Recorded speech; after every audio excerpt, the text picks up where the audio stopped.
So mga pre, good morning. So isang mapagpalang araw sa inyong lahat at welcome back sa channel ko. So mga pre, nandito tayo ngayon sa bahay.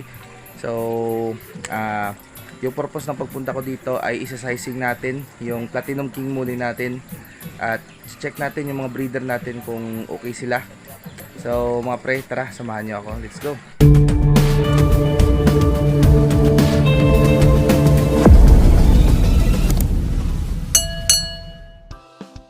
So yun na nga mga pre, nandito yung mga Platinum King muli natin. So kung nakikita nyo may mga malalaki na at may mga maliliit pa yun, no? So isa-sizing natin to mga pre at ilalagay dun sa isang pond. So nandun yung mga maliliit pa. At syempre para malinisan na rin yung tank na to. So mga pre, habang nag-drain ako, so nagde-drain yan mga pre. Ayan, no? So unti-unting nagde-drain yan. So check muna natin yung mga breeder natin ng mga gapi natin. So nandun. So nireset ko yan mga pre. Yan, 1, 2, 3, 4. So dati nandun yan. So nireset natin ito para sa summer ay hindi tayo mahirapan. So bago na yung tubig niyan. So papakita ko sa inyo mga pre. Let's go. So ito mga pre, pasensya na sa ingay ha. So dahil malapit kami sa kalsada. So ito. So ito yung mga sinelect ko na breeder ng ating mga dambuir. So yung mga malalaki mga pre, binenta ko na. So nagsimula tayo ulit sa panibagong mga breeder. So ito lang muna yung gagawin nating breeder kasi pag dinamihan ko, wala tayong mapaglagyan ng mga fry. So anyway, okay sila sa bagong tubig nila. Medyo kinakabahan ako dito mga pre kasi yung tubig dito ay hindi basta-basta malalagyan na ng isda. So walang oxygen yung tubig na mula sa falls. So kaya nahihirapan kami, namamatay yung mga gapi. Pero ito at least okay sila. So ito yung mga EBM natin. Yan, yung mga breeder ng EBM ko. So kumuha lang ako 2, 4, 6, 8, mga 10 female lang, tsaka 5 male. Okay na yan. Tsaka ito, bagong dagdag sa pamilya natin mga pre. Ito yung P-Dirt, Platinum Dambuir Redtail. Ayan. So ayan, mga bata pa to mga pre. So binigay lang to sa akin ng kaibigan ko. So titingnan natin at subukan nating maparami pag okay na. So mga pre, dito naman, nandito yung ano ko, yung mga breeder ng HB Red Rose. So nandito sila, yan. So malalaki to mga pre at medyo madami-dami to. Kaya hindi nakapagtaka na meron tayo dito. Doon. Ito tingnan nyo. Sobrang dami ng fry. Yan. Ayan, oh. Puro fry yan mga pre. Buong ref tub. Punong-puno ng fry yan mga pre. So dito ako mga pre nagkakaling. So ginagawa ko yung may mga kulay na yung buntot. Siniseparate ko dito. So ayan sila, oh. So, nakikita nyo. Yan. So marami na yan mga pre. Pag okay na sila at maganda na yung katawan, so dun ilalagay natin. Ito yung grow out natin. So ayun, yung mahiwagang manok. So grow out natin yan mga pre. At saka ito. Dito sa reptab na to, EBM to. Ito dambuir din. Ito EBM. So yung HB Red Rose natin, ito lang, 1, 2, 3. So ito yung dalawa ko na pre-section. Yan.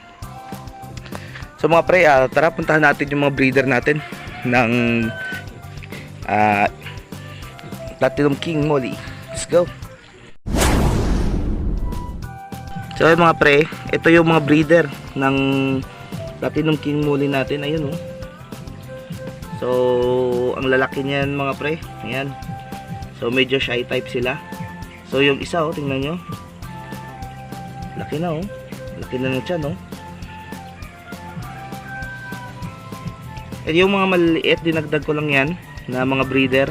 So yung maliliit na yan mga pre ay anak na yan ng first generation tsaka second generation. So yun yung anak na ibinangga ko ulit sa nanay nila. So ayan. So far yung kinalabasan, ito na. Magaganda na naman. At okay pa rin naman na maintain nila yung platinum base na kulay nila, tsaka yung yung slightly green na tail nila. So nandyan pa naman. So mamaya mga pre, pag na-drain to, ilalagay natin dito sa viewing tank. So may mahiwagang manok na naman. So mga pre, mamaya i-update ko kayo. So yun mga pre, habang naghihintay tayo na ma-drain yung pan na yon. So ito pala yung 8,000 ko. Ayan oh. So dito ako kukuha ng tubig mga pre na i-replace ko doon. Kasi yung dito siguro nasa 50 to 60 pieces pa lang na muli yung laman nito. Yung mga juby size. Yung mga fry ng mga mulis natin, ayan oh. Nandito yan. So dito ko muna kinukondisyon. Kapag okay na yung kondisyon nila, dito ko sila nilalagay. Ayan. Ito na yung semi-grow out nila. Ayan. So medyo marami to mga pre. Nagtatago lang. Mamaya magpapakain ako, lalabas yan. Pag okay na sila, magsiset ako mga pre ng sizing galing dito, tsaka doon na ilalagay. Dyan na sila mamamalagi ng 2 hanggang 3 buwan, hanggang ma-out natin sa market. So yung mga breeder niyan mga pre, ito. So papakainin natin para makita nyo. So yun mga pre, ito yung mga breeder natin. Ayan. So yung pinapakain ko dito mga pre ay PO1 lang. Tsaka minsan nagluluto ako ng steam egg para sa kanila, para ma-nurture yung katawan nila. Pero kalahating itlog lang, kasi yung kalahating itlog kinakain ko rin. What? Yung pang isang kainan lang. So ayan. Ayan sila oh. So yung pinakain ko muna mga pre yung floater, yung colored, para naman lumabas sila. So ayan. So dati nilagyan ko to ng 50 pieces na female, tsaka 20 pieces na male. Pero ngayon ang dami na nila mga pre, hindi ko alam. Siguro yung mga fry na hindi ko nakukuha, lumalaki. At syempre nagiging kalaunan, nagiging breeder na rin kapag hindi mahuli. So kahapon nanguha na ako dito, marami na akong nakuhang fry dito. So ngayon parang wala pang fry. Ayun. Ayun oh, may mga fry na oh. So hayaan muna natin mga pre. So mga pre, ito yung tubig na sinasabi ko sa inyo. Yung tubig na to ay nanggaling sa falls, dun sa bundok. Ito yung water system ng barangay. So malinis to mga pre. Ayan oh. Sobrang linis ng tubig. Kaso yung problema, kapag nilagay mo yung muli, gapi, swordtail sa tubig na to, sigurado mamamatay talaga. Hindi ko alam kung bakit. Siguro walang oxygen ito. Pero ewan ko, kasi moving water naman to. Pero basta ganun mga pre, kapag binago ko to yung tubig, 100% patay lahat yan. Kaya yung gagawin natin, lalagyan natin dito ng kalahati doon. Tsaka ito yung method na ginagawa ko, dripping system lang. So paunti-untiin nating ibalik yung tubig hanggang mapuno niya natin mamaya. So ayan oh, medyo malaki yung nagdi-drain. So mga pre, update ko mamaya. So i-drain natin ng todo yung panda to. So yun mga pre, ayan na sila oh. Konti lang to mga pre. Ito lang yung first at second batch na nakuha ko dito sa mga breeder ko. Ayan. So mamaya isa-sizing natin to mga pre. Maraming mga maliliit.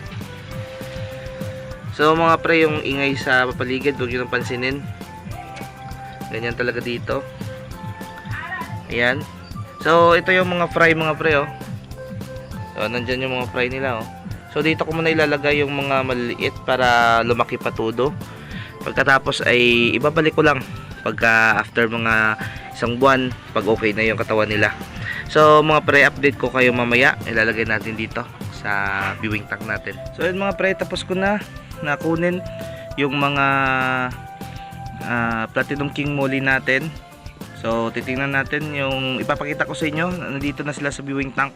So ipapakita ko sa inyo yung mga natira nating Platinum King Molly. So yung natira na to mga pre, ito yung natira nung pag-harvest ko na nakaraan. So maliliit pa to, ngayon lumaki na yung iba.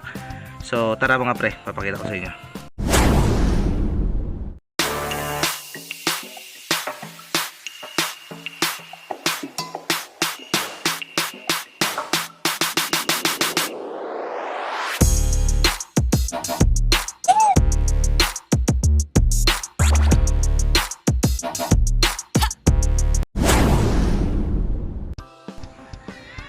So yun mga pre, yung next natin na gagawin, linisin natin to. Tsaka magpa-pump out ako dito ng tubig mula dito sa Muli Pond papunta dito. So mamaya mga pre, update ko kayo. So yun na nga mga pre, tapos ko ng linisan. Tsaka nagpa-pump out na ako ng tubig mula dito. So ayan. So yung tubig na to, ilalagay natin dito. Mangdagdag. Ayan. So mga pre, habang pinupuno ko to, magkakaling ako dito. So samahan nyo ako. Let's go. So yung mga pre, ito yung fry section natin. So ayan yung mga fry natin. So yung mga maliliit na ito mga pre, gaya nito. Ito sila. Ayan. Kukunin natin to. Tsaka dito natin muna ilalagay. Yung ibabalik natin doon mga pre, yung malalaki lang. Yan.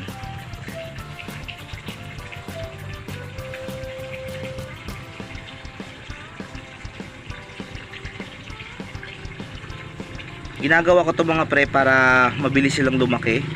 Tsaka makahabol sila. So tingnan nyo sa next ko na update dito. Makakahabol yan sa size dito. So siguro mga pre, iipunin ko muna to.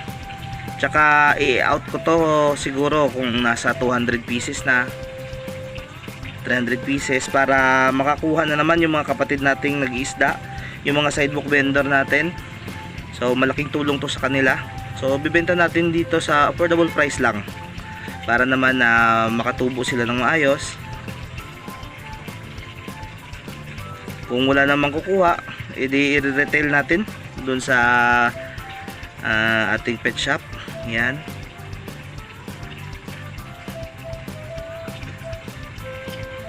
So ayun na sila, oh. Yan. So dyan muna natin lalagay sila. Ito, kunin natin. So ayan mga pre, mamaya i-update ko kayo pagtapos ko na. So let's go. So ayan mga pre, tapos ko ng ikaling. So kung napapansin nyo, merong medyo maliit-liit pa konti. So hindi ko na nilagay doon kasi makakasagabal na sila sa mga fry na nandun, yung mga maliit na fry. So anyway, okay naman yung size nila. Makakahabol na sila dito. So ito mga pre, estimated nasa more or less nasa 60 pieces na to. Estimated ko. So ito mga siguro mga 20 plus, 30 plus, mga 30. So ayan mga pre, lalagay natin doon sila mamaya. So update ko na lang kayo mamaya mga pre sa mga gagawin ko pa. So ayan mga pre, nilagay ko na sila dito sa fish pan. So ayan, nilagay ko yung viewing tank. Tsaka nilalagyan ng konting sablig lang ng tubig, para masanay sila sa bagong tubig nila.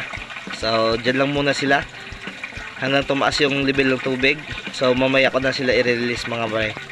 So ayan mga pre, na-release ko na sila. So ayan, nagsesaya na nila kasi malinis na yung tubig nila.